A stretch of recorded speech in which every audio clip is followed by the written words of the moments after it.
Namaskaram, Sadhguru. The first question is from Lavanya. Sadhguru, 2 days ago you said that virus doesn't want to kill you and your body is their habitat. A few people who claim they are intellectuals on Twitter are making fun of this statement out of context.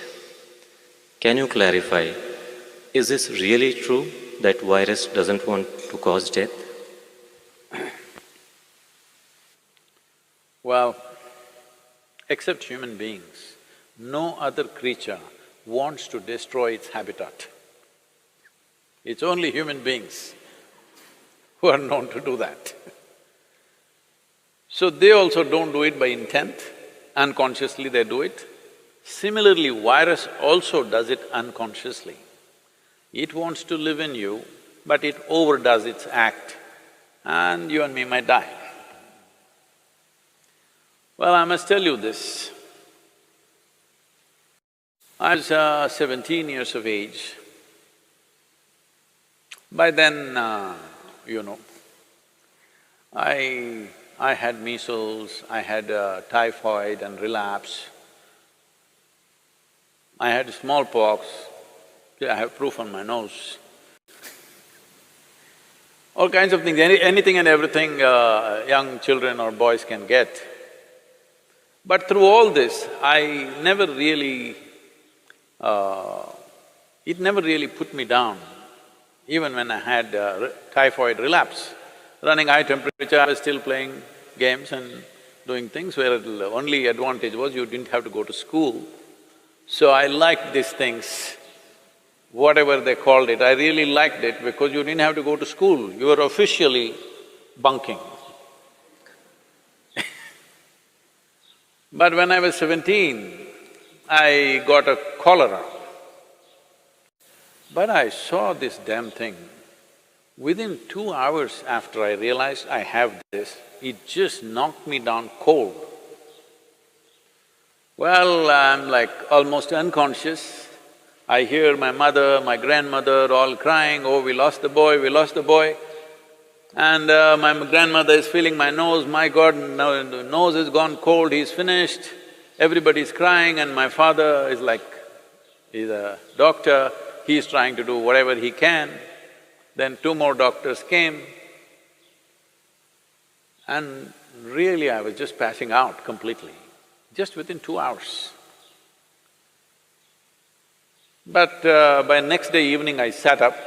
The second day I got up and started moving out. They said, you cannot move out, and they locked me up in the room. But I said, at least let me be on the terrace so that I can move around a little bit. Then they let me be on the terrace. Then this bothered me, till now many things I had, I enjoyed them because they prevented me from going to school. But here this damn whatever knocked me down in such a way that I almost died. So I wanted to know something. These are not the days of internet and Google, you can just ask. So I went into the school library and inquired with the librarian, and she gave me a book on pathogens. I had not heard that word till then, because I rarely went to the biology class. So I read through this book, it had various kinds of things and what they do and everything. Then it was bothering me, how is this some little thing that I can't even see can take me off like this? Then I came and had a conversation with my father. He was an accomplished doctor. And then he explained many things to me and I said, I don't like this damn thing knocked me off almost. What is this? Then he was telling me many things about what these things are, that never left me. I even now remember every word that he said and what I read in that book also, because this was experiential challenge for me. It was a life-threatening kind of stuff that happened to me, so I was not fearful, but it was like being beaten in a hockey match or a cricket match, That's the kind of feeling I have. What are pathogens? Whether it's bacteria or virus, there are many varieties of them. One thing is, right now, for example, corona, see, it was living in the animals pretty well without killing any of them. Now it jumped onto the human being, and it's still doing the same thing what it was doing in some other animal. But we are not able to withstand, and we are collapsing. Well, that also has been clearly established now. Most human beings whose immune systems are good, they are recovering. But those who have a weaker immune system are unfortunately becoming victims of this. What does it say? It simply says that it wants to live, but it lives so aggressively that we may die. Well, many scientists are talking about it, but even what I read at that time, I was only 17, I want you to remember this. Even then, it was explained, I don't remember the author's name, otherwise I would have quoted this.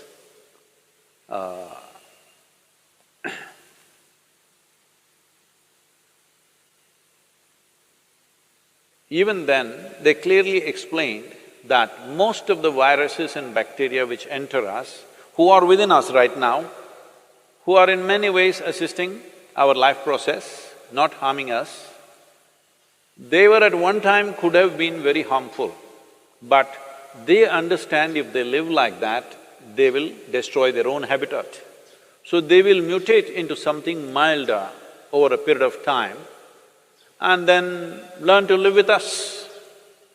They were living with other animals comfortably, other animals survived comfortably with them. They were also… This is the nature of life, that one inside the other, so many life forms, trillions of life forms are all living enmeshed into each other. We are also that. Trillions of bacteria and virus are living in this right now.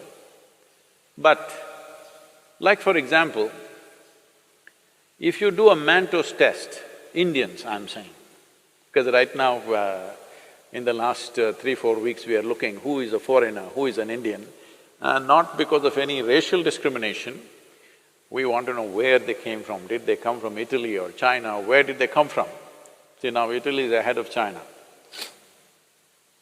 Very unfortunate situations. But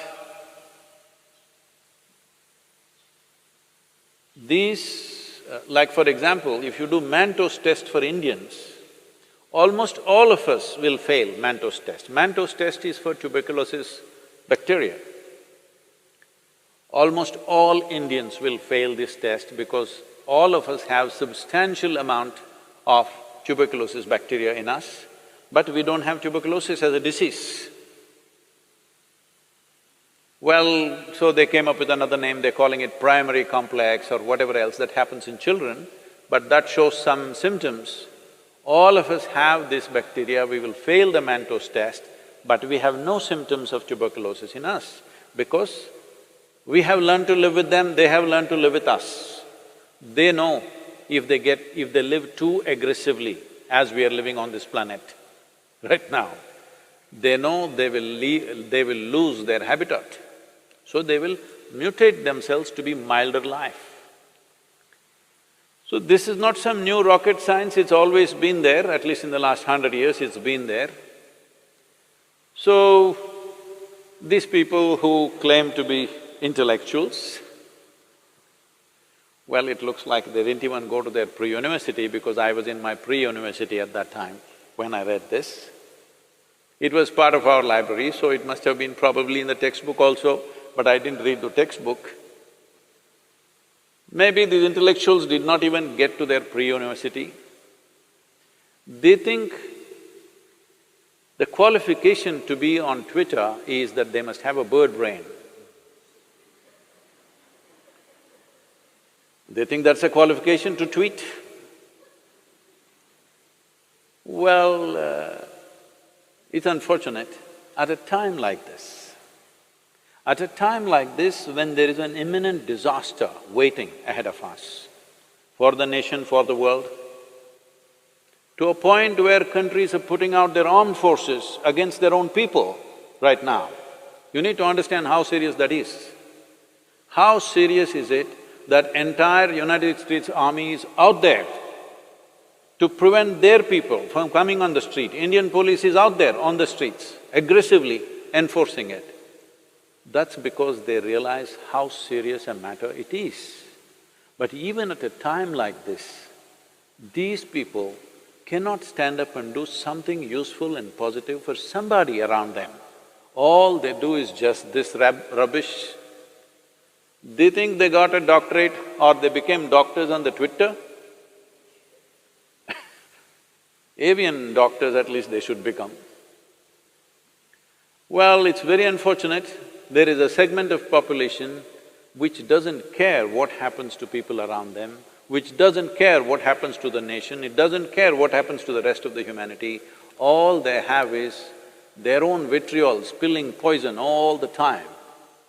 Well, I hope at least the virus will cure them of this poison. Now these few days